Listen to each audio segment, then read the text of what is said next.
This is Identity at the Center. If it has anything to do with IAM, this is the go-to podcast. So if you're a beginner or an expert or anyone in between, you've found your new home.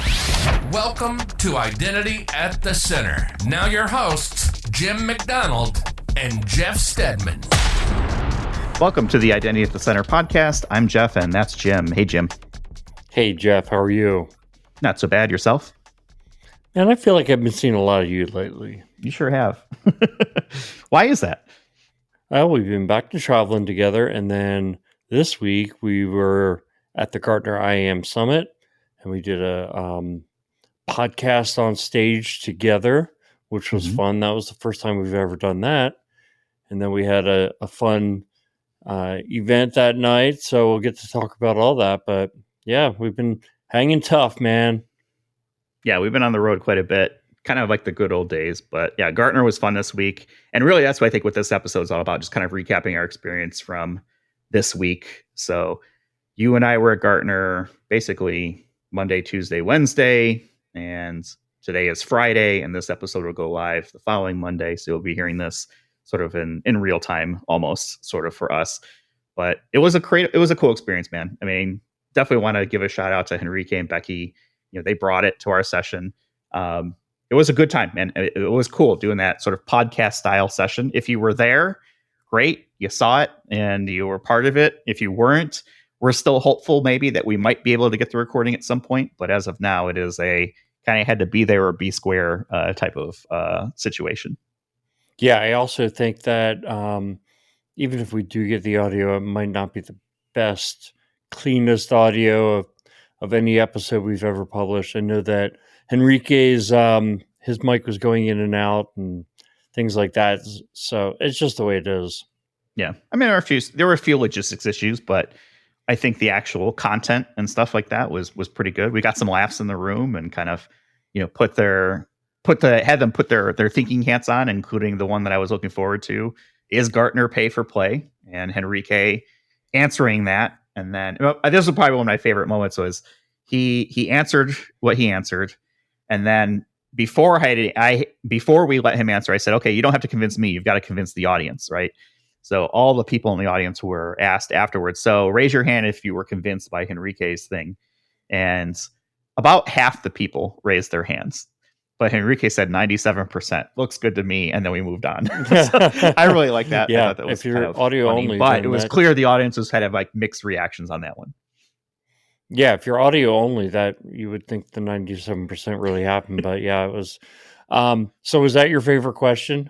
Did Gartner pay for play? I think that was the one I think I was most looking forward to see what the answer was. I mean, they were all fun. I mean, we had a good time, you know.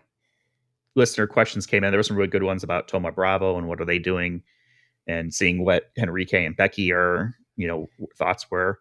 If I had to sum it up, they had a good answer, but they don't know either. So, they don't know either. Yeah, exactly. Yeah, exactly. We're all kind of wondering like what's going on over there. What about you? Well, I don't know if it was my favorite question or my favorite answer. So the question was, what was your most embarrassing moment?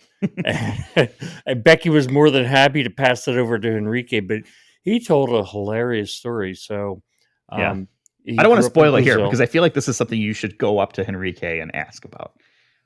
Oh, well, that's going to kind of take the air out of my story then. So, okay, that's fine.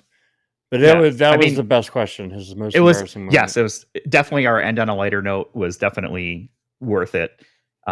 If you see Henrique, ask him about the cut the cheese story. And I think that's probably where to leave it because no one's going to tell it better than him, right? I think that's just kind of the way it goes. But he shared a great story about that. Yeah, no, he definitely he definitely owned it. You know, we had a funny moment. Speaking of cutting the cheese, we got an Uber ride back. I think it was that night, and the Uber driver had fart mode in his Tesla. Yeah, I'd never heard of it, but apparently, like the Tesla is capable of like putting whoopee cushions under any seat within the car. And I could just imagine like 3 or 4 year olds who are in the car and, you know, the car's going around and just doing the whoopee cushion under everybody sitting in the car and them just having a good old time. Yeah, I don't have to imagine because I have nieces and nephews that have been in the car, and I have demonstrated that feature as part of the Tesla. But it is a lot of fun. I mean, we You were and Denise were four getting a great adults on kick the out of it. me and Yeah, Denise, and yeah, we were crying laughing. yeah, it was good times. So I'm interesting for sure. I want to go back to our session real quick because I thought, Henrique's story was great about what's your most embarrassing moment. I'm gonna give a shout out to Becky because she did the ultimate pro move and said, "Oh," she didn't answer it. She said, "Oh, Henrique's got a great story," and then just went over to him. So, Yeah, hats that off was pro. again to Becky for that ultimate deflection. I thought that was well played. Yeah. Well, my overall impression of the session was super positive. Looking around the audience and seeing so many people who have been part of our professional past for the past, decade plus in consulting, and people we know who listen to the podcast, former clients or former colleagues, and new people that we're meeting on almost a daily basis, and then folks coming up after the session and saying like, "And you guys did a really good job, asked a lot of tough questions." Because I don't really think of identity at the center as like face the nation, right? I mean, we our question, I wouldn't say they're softball questions, but they're not putting anybody on the spot. I kind of feel like some of those questions were tough questions, and I think people really appreciated that. It wasn't a waste of 30 minutes. It wasn't a big rah rah Gartner pitch. Yeah, and we asked questions that we thought you haven't heard Gartner analysts answer a dozen times already before, which is cool. I think we did that well. Hopefully we get invited back to do something similar in the future, which would be very cool. But yeah, I think we had a good show, and that's pretty much all I think I can hope for. It's 30 minutes. It went by really quickly, and yeah. So then we had an event that night. We went axe throwing, which is super cool. Definitely got to give a shout out to RSM, Okta, One Cosmos. They sponsored that entire thing. We rented out an entire place to do axe throwing, classic video games. There was food. There was a bar. There was not a lot of shop talk, which was great. It was just basically a bunch of people having fun, listeners, and had a great turnout. So lots of folks attended, which is very cool. It was a very competitive night. I think everybody did their thing kind of Tuesday night. So understand if if you weren't able to attend, that's cool. We had a good time anyway. And I've discovered that if the identity thing doesn't work out and the podcasting doesn't work out, I may turn professional axe thrower. How did you do? I did pretty good, man. I definitely am not going to be a professional actor, but I had a fantastic time, and I also want to thank our sponsors, RSM, Okta, and One Cosmos, because I think the special touch in this was that it's kind of like, look, us as the Identity at the Center podcast, and we've been doing this, vendor neutral, vendor agnostic approach, and it works for us, right? So having a sponsored event was kind of like, I was a little concerned with how that would be perceived, but I think one of the things that made it really work was at the event, it wasn't like a pressure pitch, right? It wasn't like, because I've been on the customer side of things before getting into consulting, and went to dinners or events held by vendors, and sometimes you get like that hard pitch, like, when are you going to sign the paperwork to buy our software? And it's like, It's like buying a who wants timeshare of a that? condo, right? Yeah, exactly. It's kind of like that kind of pitch, and it's like there was none of that going on, and everybody was just free to enjoy themselves and free to throw the axes and play the video games, and enjoy the buffet and all that good stuff. So it was a great night. Got to meet a lot of folks who listened to the show. I know some people signed up and weren't able to make it.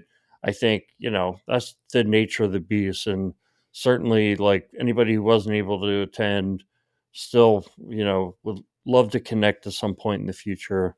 um I'm and sure we'll do something in the future. I mean, this isn't our last conference, and there'll be not our other last opportunities. rodeo. We're already thinking Usually about our people next one. Usually people say this ain't my first rodeo. I think Right. we, it went well enough. We can say it's not our last rodeo. Yeah, definitely. What else about the conference itself? I mean, we had a great session. We had a great event ourselves, but yeah, I think the session, the conference itself was good. So the opening keynote kind of kicked right off with a bang. It was Lead Like a Wolf by Tina Nuno. I hope I pronounced it right. Basically asking the question of kind of like, what kind of CISO are you, or CIO are you? And there was a test to take in the app, on the web. All the link in our show notes so people can kind of take the test. But the idea, I think, was, it was interesting to see the different animals and what her thought process was going into this. You and I both took the test. Do you want to share what kind of CIO you are? Sure. So the animals are, basically they give you, after you finish, you get a graphic, and there's the light side and the dark side. And on the both sides, there's three different categories: power, manipulation, and warfare. So the light side is like warfare is a dolphin, manipulation is some kind of It's a dove. a bird, and power is like a sheep. So the light side means like I guess like you're not that aggressive.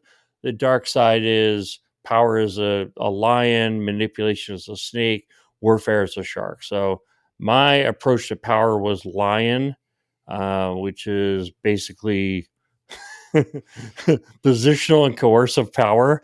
That's not so horrible. I don't really think of myself that way, but I guess I answered the questions.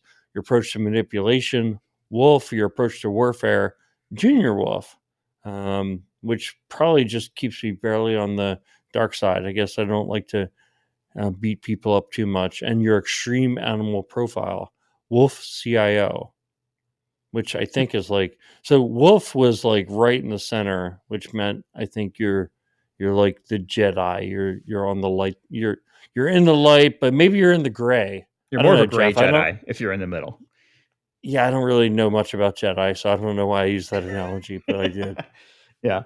So I got wolf straight across the board. I was kind of surprised with, but I guess that's where you kind of want to be, is in the middle. I think that was the idea, right? Is to be kind of flexible. But I was talking with people after the session about it, and I feel like this is another area where context and audience matters. There's a time to be a snake, I guess. I don't feel like there's ever time to be a snake, but in the concept of this test, right? A snake versus a dove, or a sheep versus a lion. Are you lunch or liability is essentially the sort of the thing. But I would have liked to seen a Jedi version of this, but I can't imagine Disney would be willing to license out for stuff like that. But in the middle are the gray Jedi, the wolf, right? They're able to adapt and sort of filter out and change what's needed. So so I ended up being a wolf, and that's just where I am. I'm curious to see what other people we know, if they've taken the test.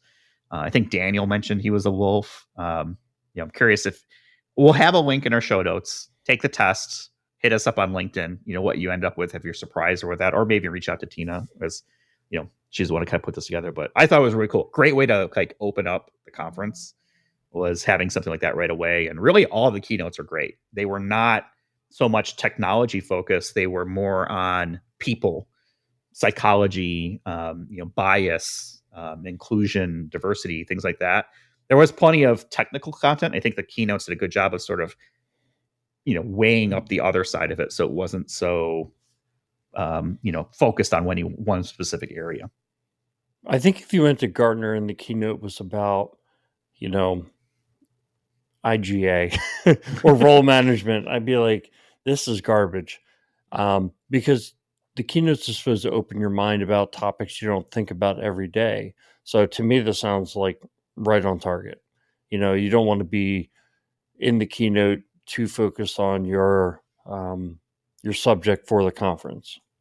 Yeah, it was good. I enjoyed it. I will tell you that I think it was, I don't remember if it was the end of day one or maybe it was beginning of day two, there was a keynote, and it was very emotional for some people. Like, people were crying in the bathrooms and things like that. So it was definitely, I told Becky and Enrique this, like, you're not supposed to go to Gartner for the feels, but they brought it this year. So there was definitely some impact for some folks there, which is great. I think that's, it's one thing to go to a conference and be like, oh, I learned something. There's another level of conference, I think, where it's, oh, I felt something.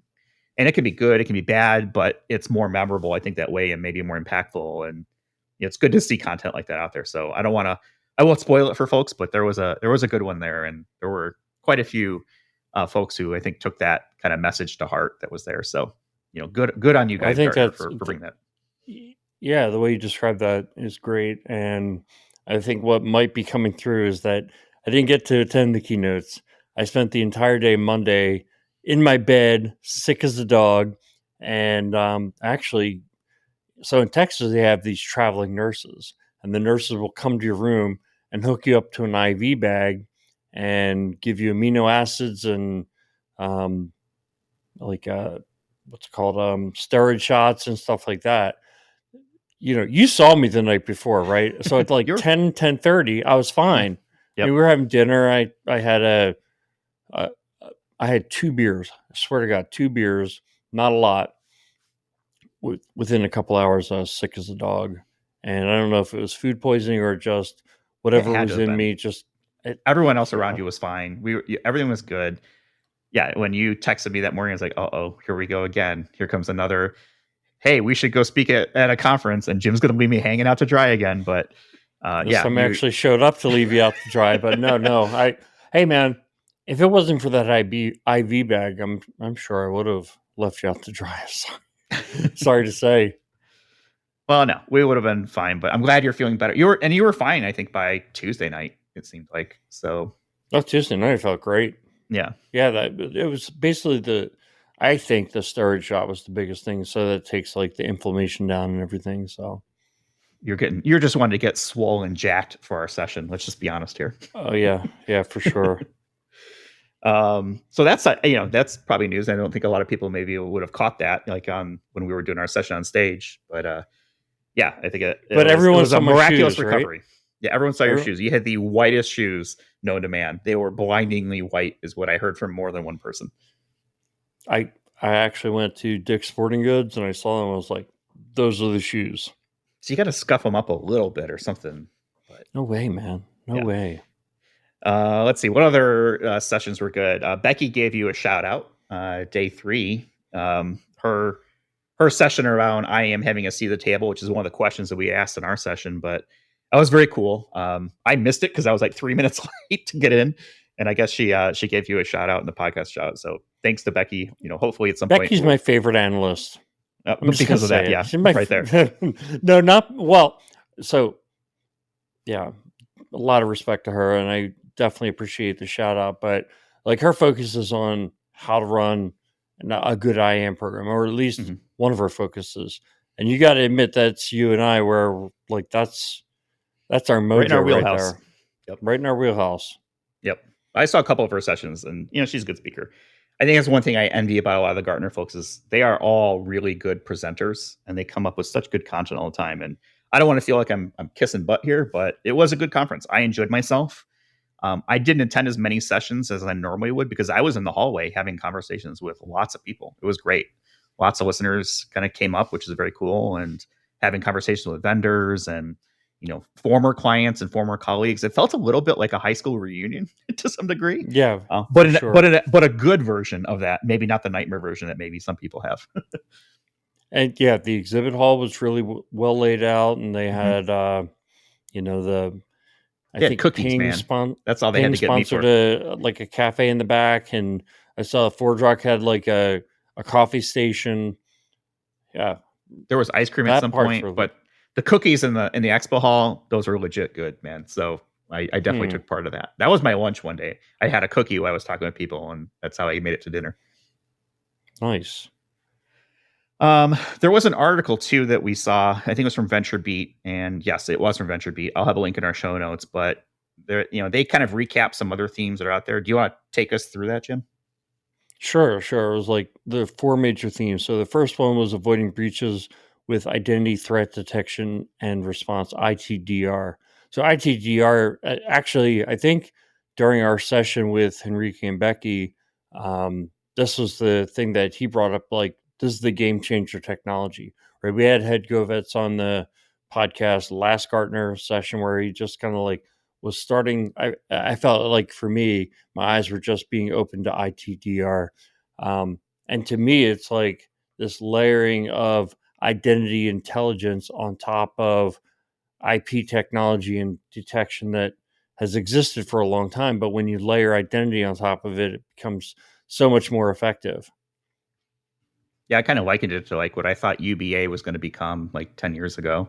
This is sort of like, I still feel it's like that evolution of taking data from systems you have and doing identity things with it, is the way I look at Doing identity to it. it. Yeah. Yeah, no, I think you're exactly right, except I think UEBA fell flat. And I think part of it was where it came in the cycle of IT. Feel like ITDR is hitting at a better time. Yeah. I feel like a UBA was maybe a little bit too soon. People were still maturing. People were still putting in their IGA and PAM platforms. And 10 years is an awful long time, right? To really see companies and or other organizations build out their identity capabilities. So maybe this is a better time. There are certainly some good things that are coming through that space that are pretty exciting. So you and I were in consulting when UEBA was kind of the full life cycle. I almost feel like it's dead at this point. And someone can come on the show and like challenge me on that and say, no, it's far from dead. But nobody's talking about it anymore. But the term identity at the center, so Ash Matawala kind of like coined this phrase. And then I trademarked it. And then we traded it out. You can't take it back. You can't have it. But the idea was, okay, connecting all these identity systems, and UEBA was a big part of that. But it was kind of a standalone system that, we said, okay, well, now we've got to build an interface from UEBA to SSO, to IGA, to PAM. If you don't have those interfaces, man, it's like useless. Like if all it can do is like throw up some dashboard that says, oh, this might be a problem. I mean, what good is that? Well, I think that's where we saw like the evolution of what some vendors were calling themselves as like SIM 2.0. So Splunk and Exabeam and things like that, where, yeah, we had, we as a company, we had built integrations, right, between like Exabeam and SailPoint and Exabeam and Centrify and kind of things like that. Yeah, I mean, otherwise you got the data in different silos and you're trying to pull it into a generic security incident event monitor type approach. Now I think identity has definitely taken a step forward, and even those products. You've got Microsoft Sentinel, is out there. Identity just has kind of taken over. So it's gratifying to see us. I feel like, okay, yeah, we were on the right track, maybe a little bit too soon. And certainly those other companies are not hurting, right? They're doing really well and they have great products. But as a space, I think now is a better time for organizations to really start to look at the analytics component of their program and say, okay, are we collecting the necessary data? And then what are we doing with it? It seems like we're probably in a better position now for people to actually start doing it in the real world instead of it being maybe a little bit more theoretical. So the next summit theme was identity first security should guide IAM strategy. 100% agree. Well, when I was reading this, I was like, okay, I think we have to be careful that we don't pat ourselves on the back too much or kind of conflate our importance. But I don't think we are. It's interesting. We met with CISO two weeks ago, a week before last, and he was talking about defense in depth. And it's like, you never even hear about defense in depth anymore. Now it's all zero trust. Mm-hmm. So the defense in depth strategy is about the idea that you have these layers of security, and that you'd have to get past multiple layers of security in order to perform a bad action. Whereas zero trust assumes you're through those layers and says we have to, to secure the data in the database, we have to secure the database, not stop the perpetrator at the firewall. I think they're both relevant, and that's why, that's why I was asking myself that question of, okay, are we too wrapped around this identity first security? Identity is definitely key piece to all of this, but does that mean defense in depth has no value anymore? Well, I don't think defense in depth has gone away. I think it's almost assumed at this point that you've got security like an onion. There's different layers, or castle, right? You've got different sort of defenses in place. I think defense in depth is probably a marketing term, just like zero trust is. It's part of your strategy. I certainly agree. Identity should be a very important part. Is it the most important? Depends on who you are. If you're 100% in the cloud and you don't have other layers of security or as many layers of security, yeah, maybe it is the most important thing. I also think, we are in the identity industry, so we get it. There are way more people on the outside of the identity industry that probably don't quite get it yet. You're kind of traditional, security folks who are still, they grew up in the world of firewalls and, you know, building perimeters and moats and VPNs and things like that. And really, just in the last, I would say 5 to 10 years is when identity has really started taking hold of, oh, this isn't just an operational functionality. It should be part of our security strategy.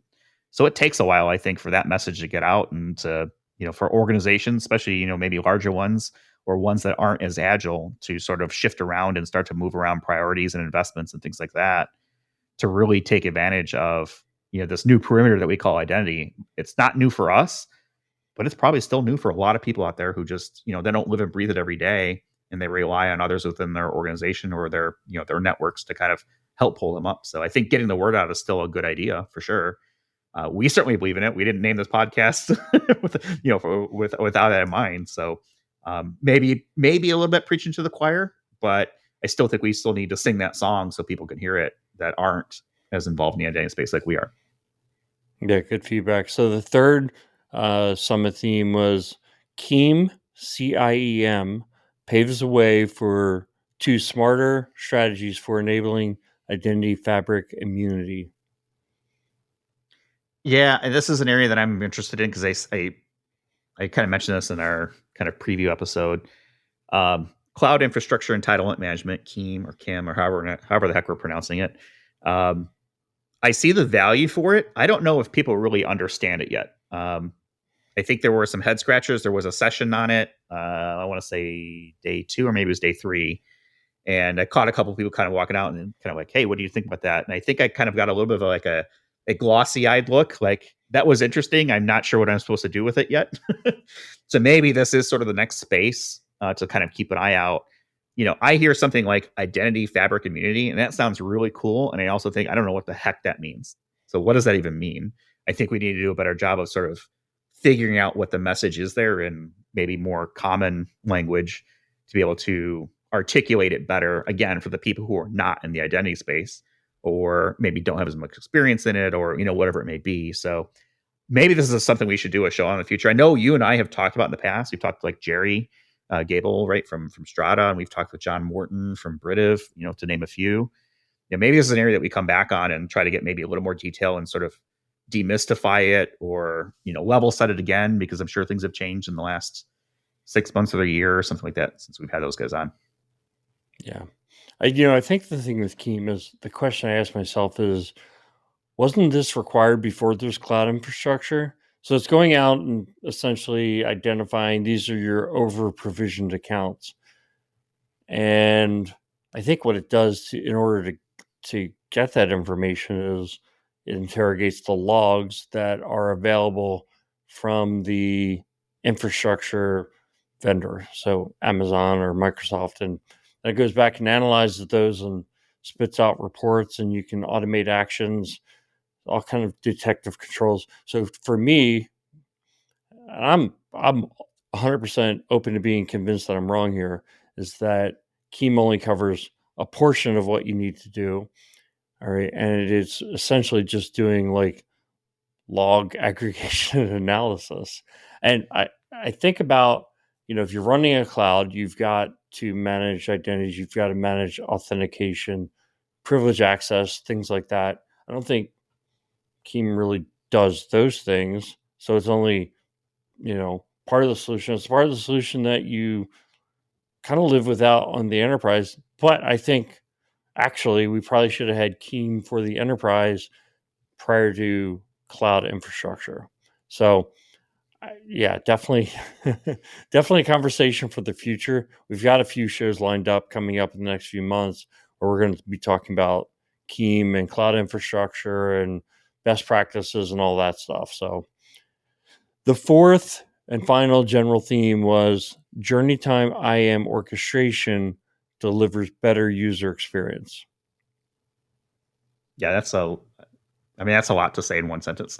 So I think really the takeaway I got from that is really, again, the seat of the table, right? We're not designing things in the silo. If you're designing an experience, you need to make sure you've got everything pulled together. It can't just be, hey, we're going to put single sign-on in and be done with it. It's okay, well, what's the journey look like from a user? This is probably more focused on the customer or consumer side of things, but certainly in the enterprise as well, right? You don't want people looking for ways around your identity apparatus, right, from a security perspective. So I think understanding what the stakeholders are and what is the cohesive vision of how do you want this to work and trying to be strategic around it is really kind of the takeaway I took from that statement. Yeah, I worked with a client where they were really focused on building custom journeys that provided a good user experience for their constituents. Right, we'll call them constituents. It's kind of like the external member population. Um, and really, it's about really thinking through those journeys. So, for example, I think the example that was used in the VentureBeat article was around identity proofing and doing the show your passport and then do a selfie, things like that. It has to flow. It has to make sense to the user. It has to be something that they're not going to abandon because it's inappropriately placed. Like, all I want to do is buy a book, and now you're asking me to show my passport.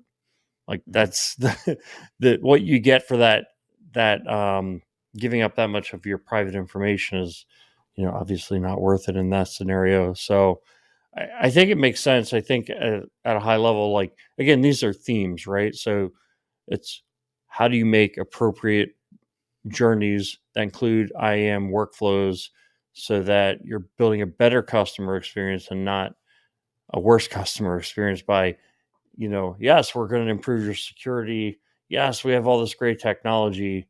Has to be appropriate, has to make sense to the end user, has to be intuitive. Yeah, I think that's true for everything, right? It's got to make sense. Just because it's cool, maybe it's a cool thing, but maybe it doesn't make sense for whatever you're trying to build out there. Any final thoughts on the conference, or we start to wrap things up? I think we can wrap things up, but I gotta say, like, I wish I was able to attend sessions. Due to my illness, I wasn't able to. But from what I could tell, it being in what was it, in Grapevine, Texas, which is right near the Dallas Fort Worth airport. The facility was really good.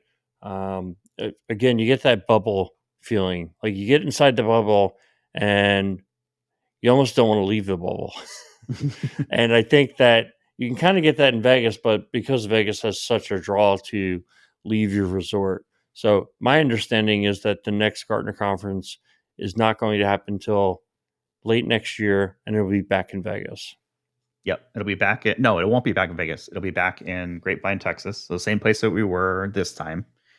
Same location, but it will not be for another 18 months ish. It'll be at the end of 2024. So plenty of time to prepare and get ready for that. Well, very cool. All right. So let's end on a lighter note. What food could you eat the most amount of? Sushi. I've eaten. How much sushi do you think you could put away in one setting? Oh, a couple pounds, to the point where it's like pounds of sushi. Oh yeah, definitely pounds of sushi. Wow, definitely pounds of sushi. I mean, I can eat probably 2 pounds of sushi without, on like a regular weeknight after working out, especially.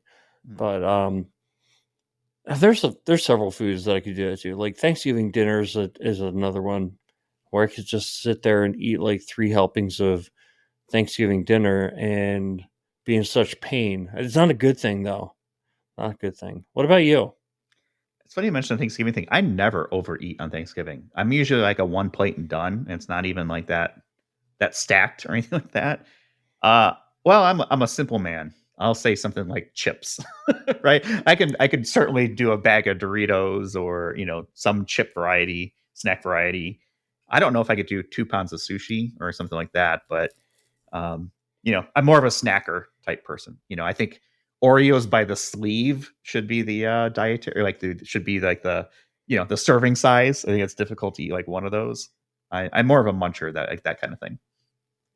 So if you could have a robot that would just sit there and like dunk your Oreos for you and feed them to you, would you do it? A robot, no, because I think part of the joy is dunking it yourself, right? You get a little bit of the milk on your fingers, and you kind of work through that. Like, I got to do something to burn some of those calories, or I'll just keep getting rounder and rounder. You do the dunking, right? We'll end up like Idiocracy, the movie, or something like that. Yeah, actually, I do like Oreos. You got me thinking now, Jeff. Okay. Yeah, I wasn't thinking desserts. I was only thinking like, meal I love food. chocolate. I mean, things like M&Ms, chocolate covered almonds, like those kinds of things. What about caramellos? I don't know if I've ever had a caramello. I think I picture it, but I don't know if I think it's too chewy. Probably, maybe. They're not chewy at all, actually, but they are too messy. The caramel is like well, what is it? liquid. First of all, what's that? Is it like chocolate covered caramel? Is that what I'm thinking? Chocolate covered caramel in like bar form, and the caramel is very loose. So, like if you bite it in the middle of the square, it would just run everywhere. Okay, So I think I know what you're talking about. I didn't know that's what it was called, but yeah, those are good. Yes, and then the other is like Heath or Score bars. I don't. Not a Heath or a Score bar. I'm not a toffee type of person. Oh yeah, and it gets like jammed up in your teeth. Yeah, give me a Snickers bar. I'll house Snickers bars like it's nobody's business. How many Snickers bars do you think you could eat? An unhealthy amount. Let's just leave it that way. So I got a funny story. When I was in elementary school, it was a parent-teacher night, and I went with my dad, and went to sit with the teacher, and she's like, "I'd like to show you something." Gets my dad and walks back to my desk. And it was one of those old desks where it like flipped up and you could put all your stuff, and it was full of candy wrappers. I was sneaking candy into school and eating it. No. But could you imagine like a fifth grader on like such a sugar high? Do you remember those like fundraiser packs of like M&Ms where they're like the boxes? Mm-hmm. We would do M&M shooters, and basically we'd buy a box, like the little, not the full box with all the different mini boxes in it, but here's a box of M&Ms meant for fundraising, and we would eat them all at the same time. So you'd have a mouth full of an entire package of M&Ms. Oh my god! Yeah, can you imagine trying to teach us after that? Or imagine if you got like all of a sudden like a really bad cough and they like flew out of your mouth. Gross. All right, that's a good spot. Thanks, Jim, for bringing us down a level again. We're going to go ahead and leave it there. So as the great Bill Belichick once said, we're on to Cincinnati. Next up for us is Identiverse, coming up at the end of May. We have a special discount code for all of our listeners.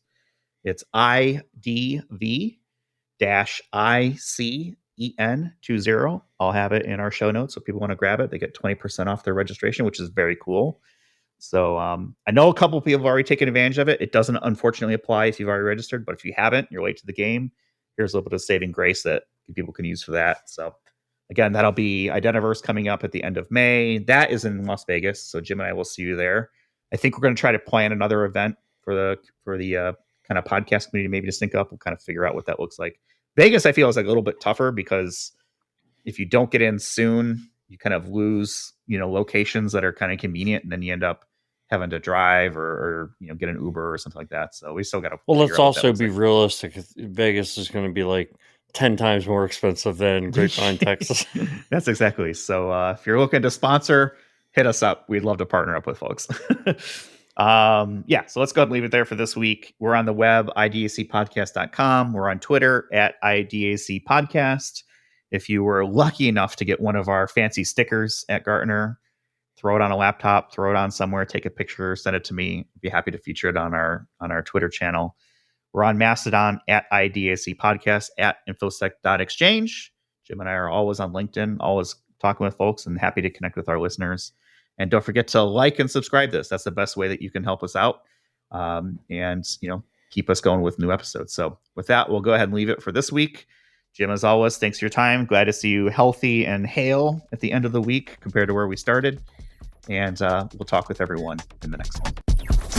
You've been listening to Identity at the Center. We hope you've enjoyed the show. Make sure to like, rate, and review. And we'll be back soon.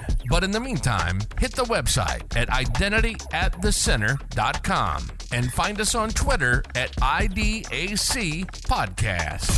See you next time on Identity at the Center.